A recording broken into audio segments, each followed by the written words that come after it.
3 صحابہ کا جنگ تبوک میں میرے آقا جا رہے تھے تو اعلان فرما دیا کہ سارے لوگ چلیں، سب کے اوپر حکم تھا۔ یہ جنگ تبوک کیا ہے؟ تقریباً مدینہ طیبہ سے 900 کلومیٹر دور ہے، اور ایسے حالات میں یہ جہاد کا اعلان تھا جب سخت گرمی کا موسم تھا، سفر لمبا، مسلمانوں کے پاس اس وقت مال کی کمی بہت تھی، اس کو جیش العسرہ بھی کہتے ہیں، تنگی والی جنگ، تنگ دستی والی جنگ۔ ایسے میں امتحان تھا سب کا، سب تو چل پڑے۔ نبی پاک صلی اللہ علیہ وسلم مدینے سے رخصت ہوئے، 3 صحابہ مدینے میں پیچھے رہ گئے۔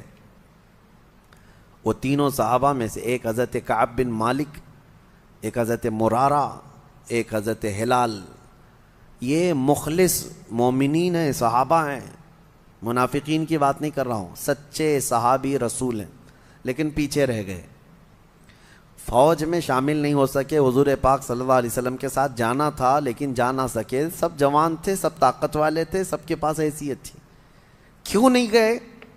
دیکھیں، جہاد میں نہ جانے کے لیے کچھ عذر ہے، یا سخت بڑھاپا ہے، یا معذوری ہے، بیماری ہے، تو اس کو مستثنی ہے، اس کے لیے ایکسیپشن ہے، لیکن جس کے پاس کوئی عذر نہیں تھا وہ گھر میں بیٹھا رہا۔ یہ 3 صحابہ ایسے تھے، ان کے پاس عذر تو نہیں تھا لیکن غفلت میں نہیں گئے۔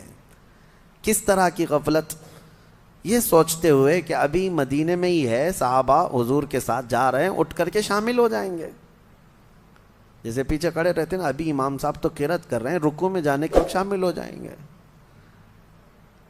لیکن ہوا یہ کہ تھوڑی دیر کے بعد اور سستی آئی، اور سستی آئی، پھر مدینے سے بھی حضور نکل گئے، صحابہ بھی چلے گئے، یہ سوچتے رہ گئے کہ ابھی باہر ہی تو گئے ہیں، نکل کر کے شامل ہو جائیں گے، مدینے سے باہر کتنی دور ہے، دوڑ کر کے شامل ہو جائیں گے۔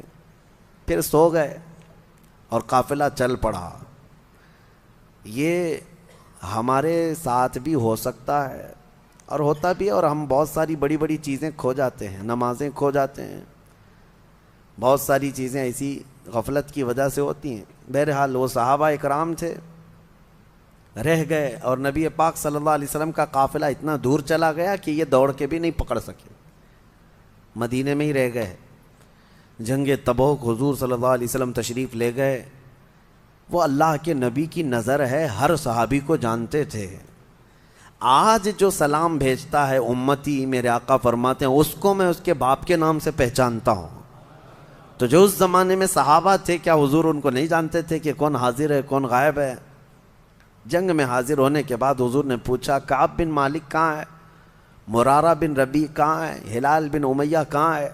صحابہ نے کہا، یا رسول اللہ صلی اللہ علیہ وسلم، شروع سفر سے وہ ہمارے ساتھ شامل نہیں ہوئے، وہ آئے نہیں۔ کہا وجہ کوئی؟ کہا کسی کو خبر نہیں۔ خیر، جنگ ہوئی، واپس تشریف لائے میرے آقا مدینہ طیبہ۔ لمبا سفر ہوتا تھا، 900 کلومیٹر معمولی نہیں ہے، اس وقت پیدل سفر ہوتے، گھوڑوں پر اور اونٹوں پر۔ جنگ کے بعد جب واپس تشریف لائے میرے آقا صلی اللہ علیہ وسلم مدینے میں، آتے ہی ان تینوں کو بلوایا۔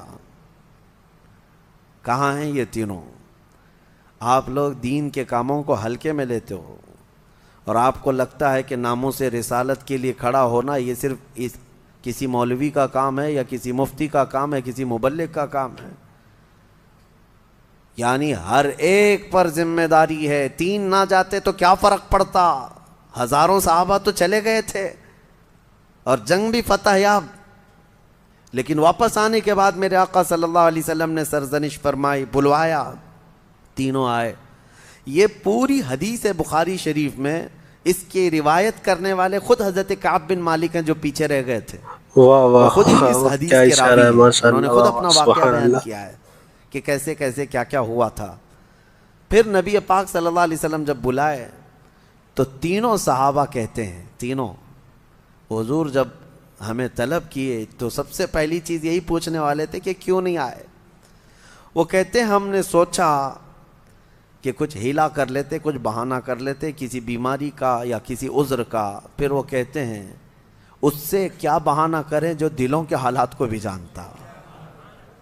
سچ سچ کہہ دیا، یا رسول اللہ صلی اللہ علیہ وسلم، غفلت کی وجہ سے نہیں آ سکے، سستی، ہم غفلت کی وجہ سے پیچھے رہ گئے۔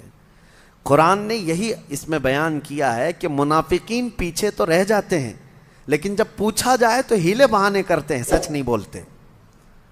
لیکن مخلص مومنین کا حال یہ ہے، قرآن کہتا ہے ان سے غفلت ہوئی تو بارگاہ مصطفیٰ میں آ کر یہ نہیں کہتے کہ بیوی پکار رہی تھی، بچہ بیمار تھا، ہمیں تکلیف تھی، نہیں، آ کر سیدھے کہہ گئے کہ یا رسول اللہ غفلت ہو گئی ہم سے، کاہلی سے.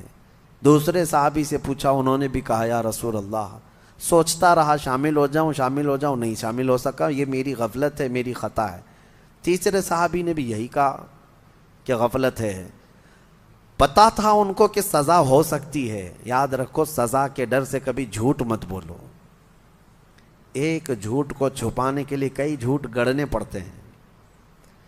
پھر نبی پاک صلی اللہ تعالیٰ علیہ وسلم نے اعلان کیا فرمایا؟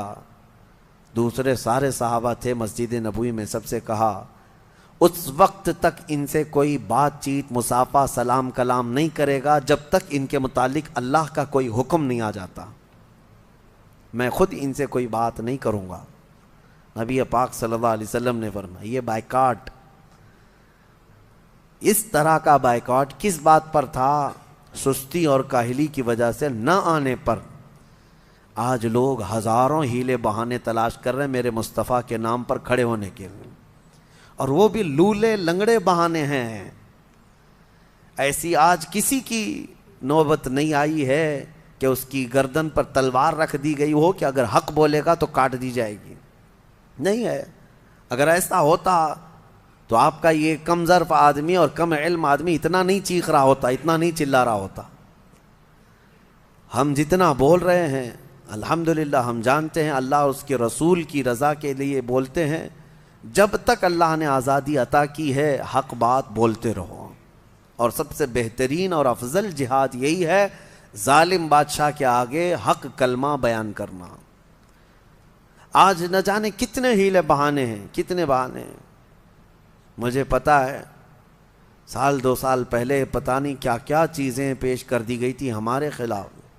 ہم نے صرف اتنا کہا تھا ناموس رسالت کے لیے ہر مسلمان کھڑا رہے گا، میرے آقا کی عزت کی بات ہے. تو کچھ لوگوں نے یہ بتایا کہ حالات ایسے بگڑے ہوئے ہیں، آپ پوری قوم کو آگ میں جھونک رہے ہیں، امت کو تکلیف میں ڈالنا یہ کہاں سے جائز ہے؟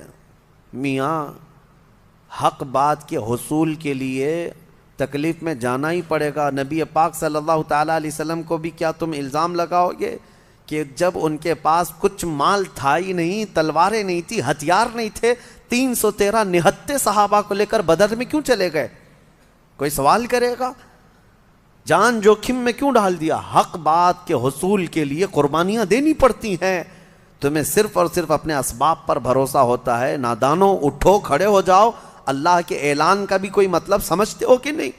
کہ اللہ نے قرآن میں فرمایا کان حقا علینا نصر المؤمنین. کھڑے ہو جاؤ، ایمان والوں کی مدد کرنا اللہ فرماتا ہے میرے اوپر لازم ہے، میں نے اپنی شان کے لیے لازم کر لیا ہے.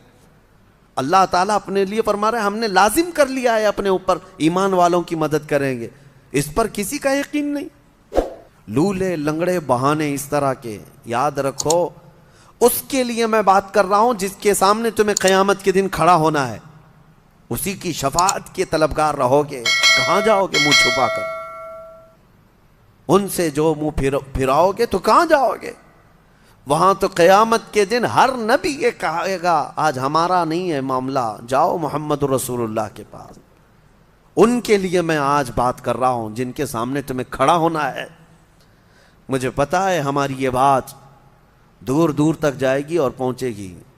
ایک بات میں بتاؤں، جب حالات میرے مصطفیٰ کریم صلی اللہ علیہ وسلم کی عزت کے خلاف پھیل جائیں، اس وقت اگر کوئی عالم خاموش رہتا ہے تو فرمایا گیا وہ گونگا شیطان ہے. وہ گونگا شیطان ہے. اللہ تعالیٰ نے اسے منصب دیا. لوگ میرے عزیزو ہمارے پاس اتنی طاقت ہے کہ ممبر ہے، زبان ہے اور تبلیغ کا میدان ہے. ہم بول تو سکتے ہیں، کسی کو سختی کے ساتھ اس کی گردن نہیں پکڑ سکتے تو بول تو سکتے ہیں. اویئرنس لانا اسی کا نام ہے. اور الحمدللہ ہم نے دیکھا ہے، میں یہ نہیں کہتا میری وجہ سے، لیکن چند اعلانات کی وجہ سے ہم نے لاکھوں نوجوانوں کو جذبے جوان ہوتے ہوئے دیکھا ہے. وہ جہاں ہیں ان کے دلوں میں عشق رسول دھڑکتا ہے۔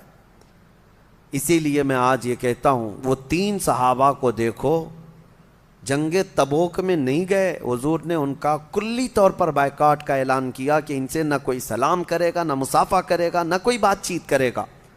40 دن گزر گئے، وہ آتے تھے مسجد میں نماز پڑھنے کے لیے، حضور ان کی طرف دیکھتے بھی نہیں تھے، ان سے کوئی ایک صحابی بھی بات نہیں کرتا تھا، حتیٰ کہ 40 دن کے بعد حضور نے دوسرا اعلان یہ فرمایا کہ ان کی بیویاں بھی ان کے ساتھ نہیں سوئیں گی۔ 10 دن اور گزر گئے، 50 دن گزر گئے۔ حضرت کعب بن مالک کہتے ہیں میں اتنا رویا تھا کہ مجھے زندگی اس سے زیادہ خطرناک کبھی نظر ہی نہیں آئی تھی۔ نہ کسی جنگ میں میں ڈرا تھا، نہ کسی بھیانک حالتوں میں خوفناک طریقے سے ڈرا تھا، کہیں بھی نہیں، لیکن یہ جو بائیکاٹ تھا یہ جان نکالنے والا تھا۔ زمین تنگ ہو گئی تھی، ہماری بیویاں ہم سے نہیں بات کرتی تھیں، کیونکہ سب رسول اللہ کی صحبت یافتہ ہیں۔ ان کے لیے فرسٹ پرائیورٹی حضور اکرم صلی اللہ تعالی علیہ وسلم کا حکم ہے۔ شوہر ہو اپنی جگہ پر، بھائی ہوگا اپنی جگہ پر، حضور کا حکم ہے نہیں بات کرنا ہے، سلام بھی نہیں۔ 50 دن گزر گئے، حضرت کعب کہتے ہیں رو رو کر کے میرے حلقے پڑ گئے تھے، اور اللہ کریم کی بارگاہ میں سبحان اللہ سبحان اللہ، مولا حق بات ہے حضرت، ہم سبحان نے دل اللہ۔ میں کبھی تیرے نبی کو دھوکہ دینے کی کوشش نہیں کی، نہ ہی ہم نے کبھی اس طرح کی سوچا کہ حضور اکرم صلی اللہ علیہ وسلم سے پیچھے رہ جائیں گے، یہ ہماری سستی ہے، نفس کی کاہلی ہے، مولا تو معاف کر دے۔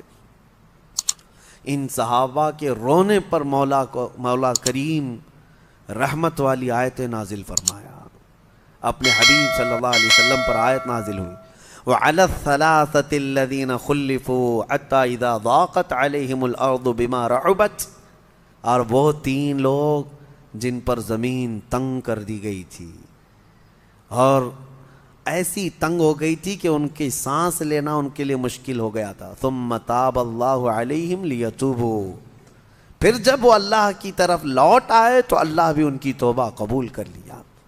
ان اللہ هو التواب الرحیم، بے شک اللہ سب سے زیادہ توبہ قبول کرنے والا، رحم کرنے والا ہے۔ ان کی توبہ کا اعلان ہوا، حضور اکرم صلی اللہ علیہ وسلم نے فجر کی نماز پڑھائی، یہ آیت اسی وقت نازل ہوئی۔ حضور نے یہ آیت جیسے تلاوت کی، دوڑے دوڑے صحابہ گئے ان تینوں کو اعلان کرنے کے لیے۔ کعب بن مالک خوشخبری ہو، مرارہ بن ربی خوشخبری ہو، ہلال خوشخبری ہو، کہا کیا ہے؟ آیتیں اتر گئی ان کو۔ وہ کہتے ہیں ان کی کیفیت، حضرت کعب بن مالک کو کہتے ہیں میں جس حالت میں تھا سر پٹ دوڑتا ہوا مسجد میں آیا، دوڑتا ہوا مسجد نبوی میں آیا، اور پہلی مرتبہ میں نے حضور کو میری طرف دیکھ کر مسکراتے ہوئے دیکھا۔ اور حضرت کعب بن مالک کہتے ہیں میرے لیے زندگی میں اس سے بڑی عید کبھی آئی نہیں، اس سے بڑی خوشی کبھی آئی نہیں۔